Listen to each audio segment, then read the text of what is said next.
In the last episode, we toured your toolkit. Today, we go hands-on with the single most important tool on it, Burp Suite.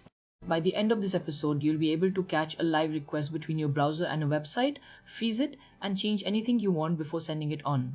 You'll resend and tweet that request as many times as you like. And you'll keep your testing clean and legal by setting a proper scope. This is the foundation every attack in the rest of this series is built on, so let's set it up properly, step by step. Before you can intercept anything, Burp has to sit in the middle, between your browser and the web. Let's get that wired up.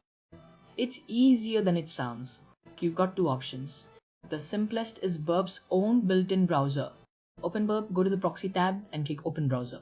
It's a browser that's already routed through Burp with the certificate already trusted. Zero setup, and that's what I recommend when you're starting out. The second option is to route your own everyday browser through Burp. For that, you point the browser's proxy settings at Burp, which listens on 127.0.0.1 port 8080. A browser extension like FoxyProxy makes flipping that on and off painless. There's one more step for your own browser. To read HTTPS traffic, you install Burp Certificate Authority. You download it from Burp, then add it to your browser as a trusted authority. Without it, secure sites throw certificate errors. With Burp's own browser, this is already handled for you. Now, the heart of it, the Proxy tab. Inside it, you'll find Intercept. When Intercept is on, Burp pauses every request your browser makes and holds it, waiting for you.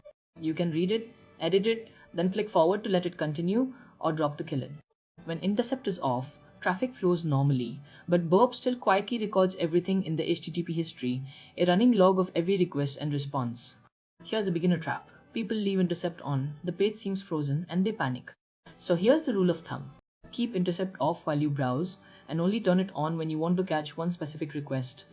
90% of the time, you're reading from the HTTP history, not fighting the Intercept button. Enough theory. Let's actually catch a request in the act and bend it. Say you're logging into a practice site.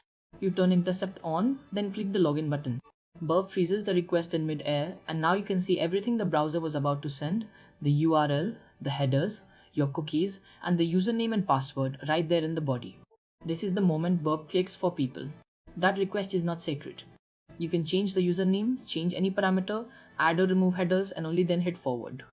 The server has no idea the request was ever touched. Seeing and editing that raw traffic, the traffic the site never expected you to change, is the core of almost every web attack you'll ever perform. Catching a request once is useful, but real testing means sending it again and again, changing it each time. That's repeater. Right-click any request in the Intercept window or the HTTP history and choose Send to Repeater. Now you've got that request in its own tab with a big send button. Change a value, hit send, and watch the response come back on the right. Change it again, send again. No browser, no clicking through the site, just you and the raw request, iterating in seconds. This is where you manually craft and test attacks, and it's where you will genuinely spend most of your time in Burp. Get comfortable in Repeater, and you're most of the way to being dangerous. One more fundamental, and it's the one that keeps you out of trouble. Before you attack anything, you set your scope. Scope is simply the list of targets you're allowed to touch. In the Target tab, you add the site you're testing to scope, usually by right-clicking it and choosing Add to Scope. Why does this matter so much? Two reasons. First, legality. A bounty program or a client contract defines exactly which domains are in scope, and hitting anything outside that is unauthorized, the exact line we drew back in episode 1. Second, sanity. Once scope is set, you tell Burp to only record in-scope traffic, and suddenly the noise disappears. No more Google, analytics, and ad requests cluttering your history. Just the target. So set your scope first every single time. It protects you legally and it keeps your workspace clean. So here's the whole loop, start to finish. You set your scope, you browse the target through Burp with Intercept off, letting the HTTP history fill up. You spot an interesting request, maybe one with an ID in it or a hidden parameter. You send it to Repeater. You start changing values and resending, watching how the server responds. And when you find something that misbehaves, you found a bug. Browse, spot, send to Repeater, tweak, observe. That rhythm is web hacking with Burp, day in and day out. 4 quick tips to save you pain.